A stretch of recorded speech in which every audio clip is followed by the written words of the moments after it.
an excerpt from a book I've been working on, but I wrote this excerpt this week. I parked my red convertible into the small parking lot in front of Starbucks. The parking lot was filled with primarily motorcycles, but there were also a few cars.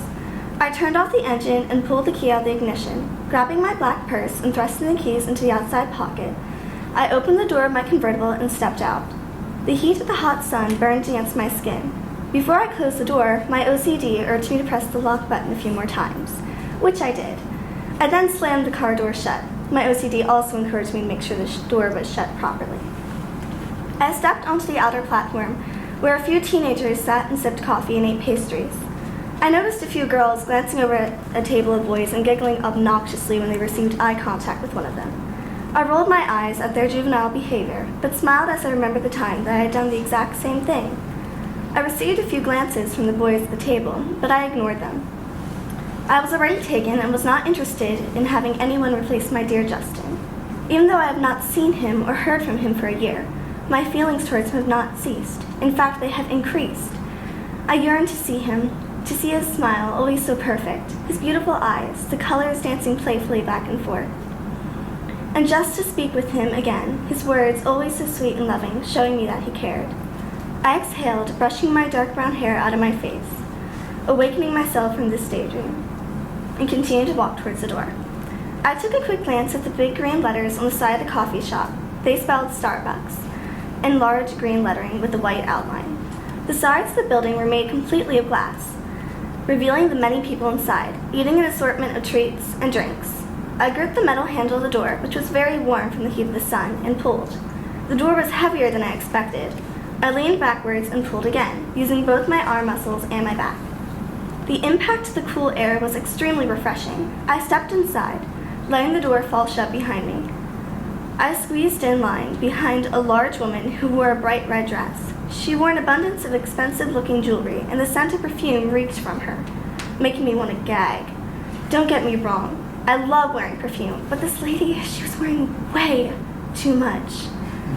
I tried to ignore the strong stench of the perfume and looked around at the surrounding tables. In the corner of the room sat a man wearing an expensive make suit. He held a book in his hand and focused intently on it. I looked at the pictures that hung on the wall. Most of them were flowers, a rose, a lilac, and a lily, all in a row. Surrounding each painting was a wooden frame, which looked like mahogany with designs engraved into it. The line moved up, and I heard the woman in front of me order a small vanilla frappe with 3 blueberry scones. I tried not to judge, but it was difficult. I had no idea how she could consume all of those carbs.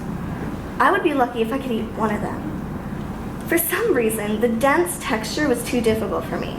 By eating one of them, I feel like I'm putting on 14 pounds. I also hated that it crumbled so easily. I was always afraid that I would make a huge mess. I could imagine the crumbs flying into the air and landing on the floor. The cafe employees just glowering upon me, knowing that they would have to sweep it up. So I decided to stay away from crummy foods. I could hear in the background the sounds of the machinery making the woman's frappe. The grinding sound was deafening. I flinched at first, but soon my ears adjusted to the noise. Finally, the noise stopped, and the chattering of the customers could be heard in the background. "May I help you?" an attractive teenage guy behind the counter asked. He wore his green Starbucks hat backwards, which surprised me, because I have never seen a cashier wear his hat on backwards. I had assumed that was not permitted. He also wore a black shirt and a green apron on top. I smiled politely. "Yes, I would like a large mocha frappe and a cheese pastry." He nodded his head as he typed in my request. "That will be $4.72. I set my purse onto the cold graphite counter and rummaged for my wallet. I handed him a 5. The cashier counted out 2 dimes, a nickel, and 3 pennies. 28 cents is your change. He dropped the change into my outstretched hand. I placed them into my already filled change pocket at the left side of my purse. The cashier ripped the receipt from the dispenser and glanced up at me. "Would you like a receipt?" I shook my head. "No, thank you." He crumbled the receipt and dropped it into a blue trash can behind him.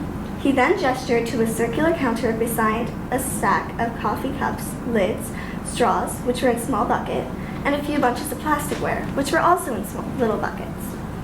I stood beside the counter awaiting my order. Now that the woman with the overdone perfume had left the shop, I could smell the sweet scent of coffee and tasty treats, each coming in whiffs as someone walked by with a hot pastry or a freshly brewed cup of coffee. The sound of the machinery erupted in the air again. I looked to see who was working it. A girl, no older than me, stood in front of it, gripping the clear container that held a tan mixture. Once the noise stopped, the girl removed the container and poured its contents into a cup. She then spiraled on the fluffy white whipped cream and drizzled the chocolate on top. "Here you go," she smiled brightly, revealing a mouthful of races. "Thank you," I replied and took the drink from her. "Oh, I almost forgot your pastry." She hurried towards the display case that was filled with treats and grabbed a cheese pastry. Placing it into a brown bag, she handed it to me. "Sorry about the wait." "No problem," I stated, smiling warmly. I turned and peered around the shop, searching for a place to sit. I started towards a small table near the window. When I was literally 2 feet away from it, a woman in a bright pink top and jeans that were up to the thighs cut in front of me and plopped down, clattering her plate of mini muffins onto the table.